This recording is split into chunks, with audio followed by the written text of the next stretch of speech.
Open mic, you just can't sing. Oh, I make that a promise. So I'm super excited to be here with you today. Unfortunately, excitement for some reason messes up your motor neurons. So I'll give you a little bit of history, and then we want you to ask as many questions as you want to ask, okay? So I was, Deb and I, it's never a singular venture. Deb and I were in the Army. Deb was an Army wife. I was an Army Airborne Ranger and then a chaplain. And one day I noticed while I was doing physical training during a run that it felt like I was kind of dragging a foot. It was just very subtle. And that got worse, and I saw an Army neurologist, and all the tests came back normal. So he said, "You're good to go. Go back." Later on, I started noticing significant weakness in my thighs when I would go up a hill, and I was out of breath, which the people that I hung out with were world-class athletes in uniform. And so not being able to keep up with them was kind of embarrassing. And so I kind of kept that to myself. And then we retired. And I had significant weakness and some events that said, okay, something is really wrong. So we saw neurologists, and we were promptly diagnosed with multiple sclerosis. And then we went from one neurologist to another until finally we met Dr. Jackson. And Dr. Jackson, not only is she super brilliant, but she is super compassionate as well. And so she just kind of walked us through the process. And once we got an EMG, that's when Dr. Jackson made the diagnosis of ALS. So that's kind of my little story. You want to share about how that affected you as a caregiver? Yeah, well, ALS is a really interesting disease. And, since we've been diagnosed, we've talked with many other people, and they have similar stories where it's just kind of really frustrating for the patient and the family because they're not getting answers. They're going through all this testing. We're getting second opinions. Everybody at first told us it was PPMS, which is a slow progression as well. But one physician said, I think what you have is, he called it PLS, which is in the ALS, family here. And he called himself a zebra hunter. I don't know if you're familiar. But he's like, well, that's better because you won't lose your mind. And we're like, oh, great. So it definitely is a disease where you're ruling out every single thing. And that can be a very arduous and frustrating process for both the doctor and the patient. Yeah. So we'll just kind of pause right there and see if you have any questions. I'm a preacher, so I can talk all day long. So you better ask questions. Yes. So from the time that you realized something was wrong to finally when you got the diagnosis of ALS, how long was that? It was from 2002 to 2013. So do the math on that. I'm better at preaching than math. So yeah. So during the process of getting multiple diagnoses, what were some things that your doctors did well or not so well that kind of helped break the news to you in a really good way? Yeah, that's a great question. The two neurologists that we really, really appreciated was the second one and Dr. Jackson. You're in the people business, and it's going to be hard on you. As a chaplain, I was in the people business, And you get people in your office, they're hard to deal with, they're cantankerous, they're in pain, and you really have to manage all that.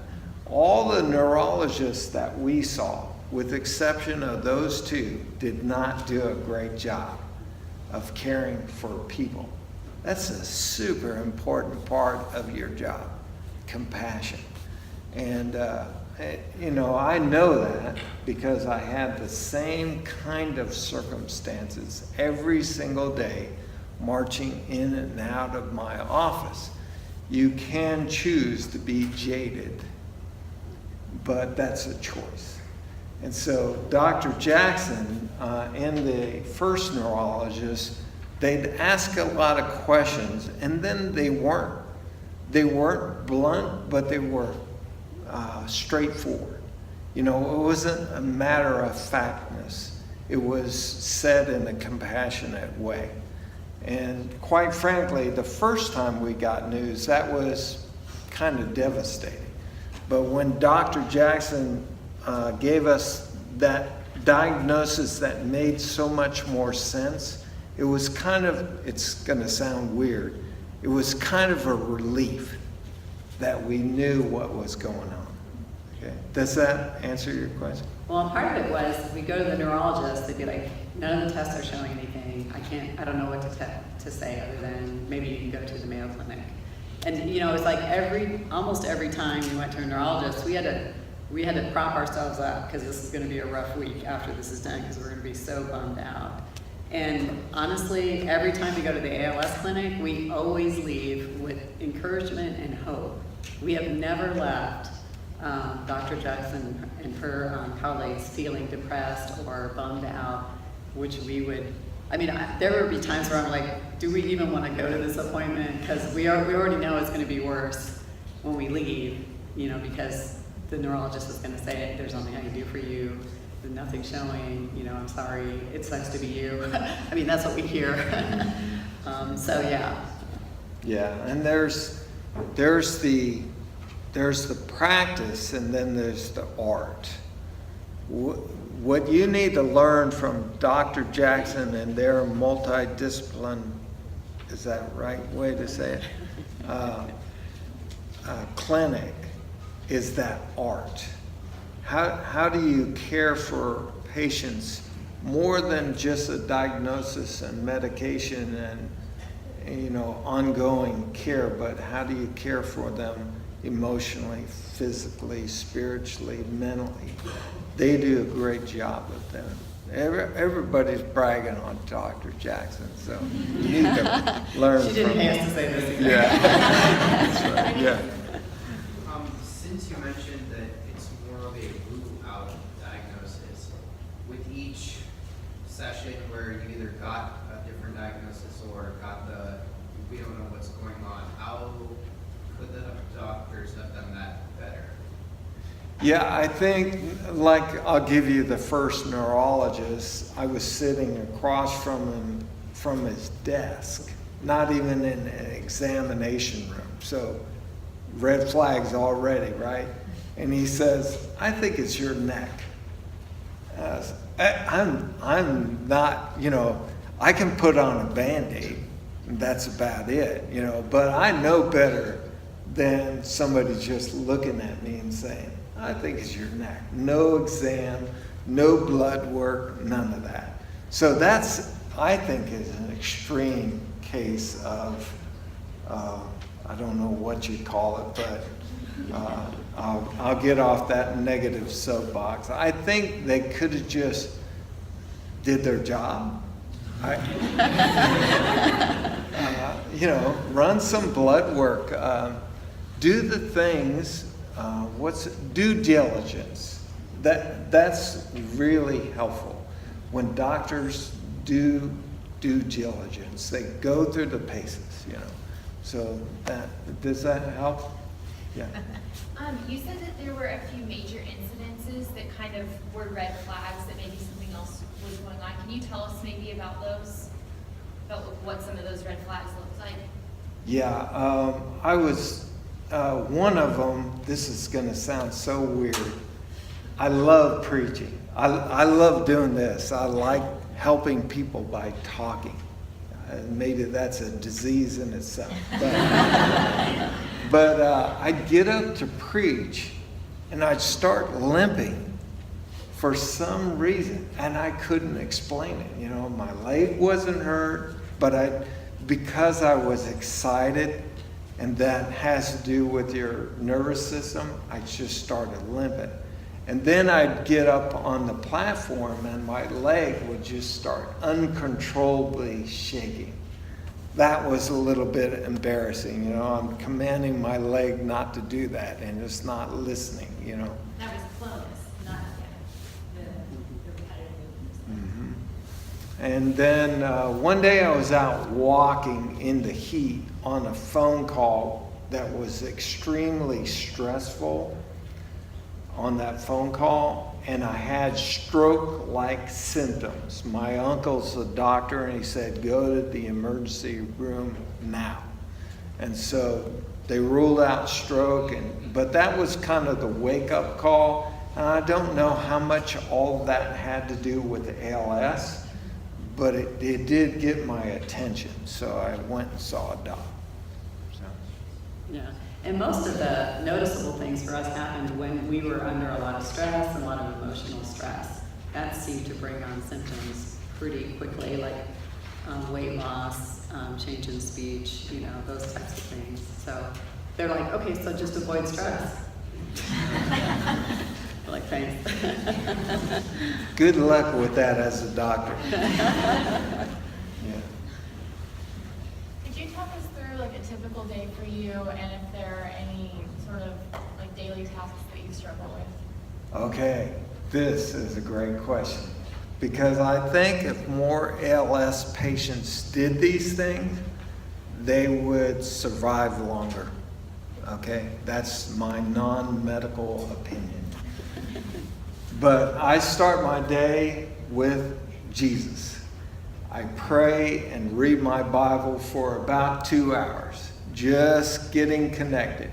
We were talking to a poor young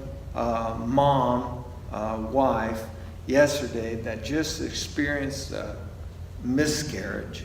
And she said, her question was, how do you do it? How do you get through the day? You know, knowing what you know, and Deb's had breast cancer, so we've been all beat up, okay? But we know how to deal with this because our faith and the assurance and the promises and the hope and the comfort that comes from God has been an extremely important part of my journey with ALS.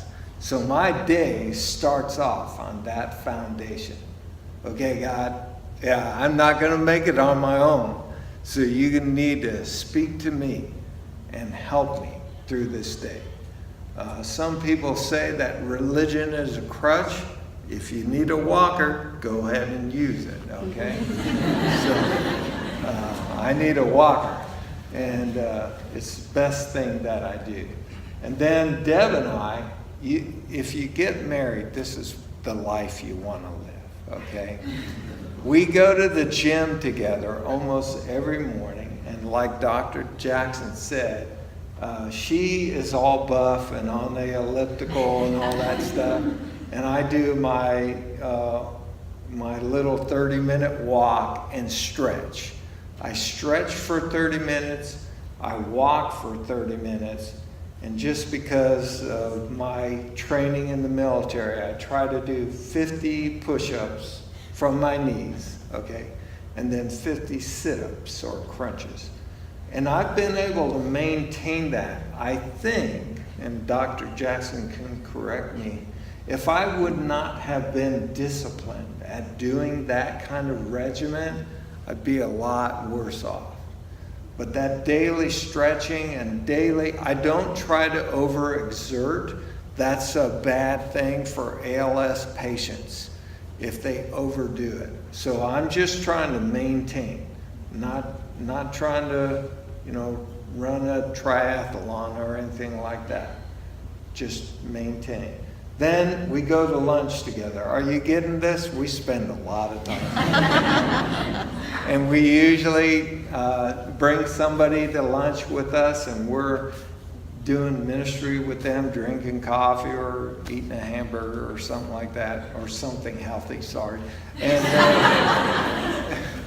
And then throughout the day, I'm do a lot of consulting with other missionaries and pastors around the world. So I'm on a Zoom, a cousin of Skype, most of the afternoon.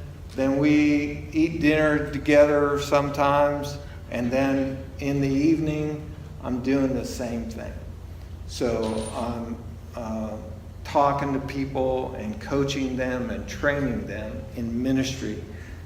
I'll let Deb talk about different days when we're traveling. Yeah, traveling can be really problematic when you have ALS. I always have to make sure that whatever the accommodations that we have, it has an accessible bathroom that has the railing, because we went to Australia, he broke 2 toes. We went to England, he broke a thumb. And we were on a cruise and he shattered his kneecap. So it's like, it can be very not fun to travel. But if you encourage people to still do it, but just be smart about what you're doing and make sure that the accommodations are there. We're super fortunate that he was in the military, because VA has given us amazing support. They've done renovations on our home with a grant. They've basically given us a handicap accessible vehicle van, and put a ramp in our home. And it was like, once we were diagnosed with ALS, it was like all of a sudden the floodgates of help opened, which they were not there before. When all the other diagnoses were happening, nobody was helping us with anything. And so it went from being a super frustrating thing to being, wow, there's help out here for us, and people are throwing things at us almost like, we don't need that yet, that's okay, But a lot of ALS people need it yesterday, so that's why, even with, disability pay and that kind of stuff, you go to the head of the line, which is kind of nice, because it is such a fast progressing disease. And we're fortunate to be not as fast progression. And so we feel like, that's really a gift for us.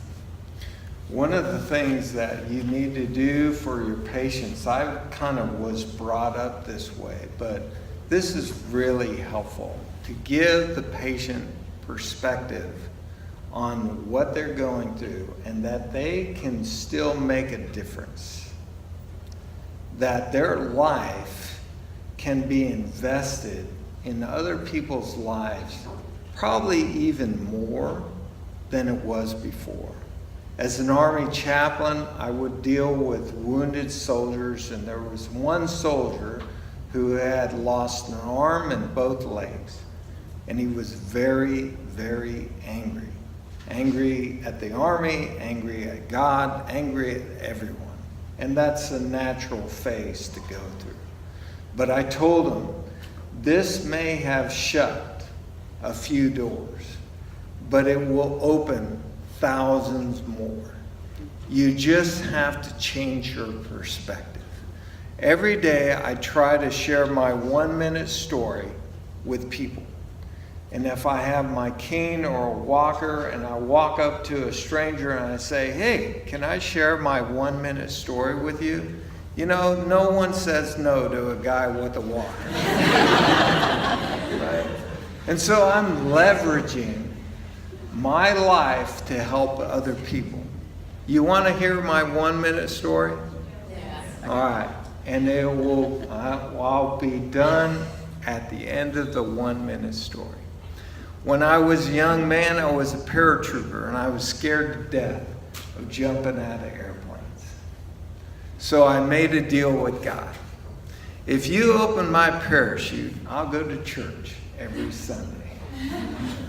One Sunday, a big old Special Forces guy came up to me and poked his finger in my chest and said, why are you coming to church? I thought it was a pretty stupid question, but I told him, I came because I made a deal with God. He said, that is cool. But do you know that Jesus died on a cross for everything that you've done wrong? And if you receive his forgiveness and make him your boss, your king, he will give you courage to jump out of those airplanes. And so I did that. I received his forgiveness, made him my king, my Lord, and I began to follow him. And I've had peace and courage ever since that day, even with diagnosis of ALS. And that's my story. The challenge is, have you ever received God's forgiveness and made Jesus your boss? I'm done with the sermon. Thanks for letting us come and be with you.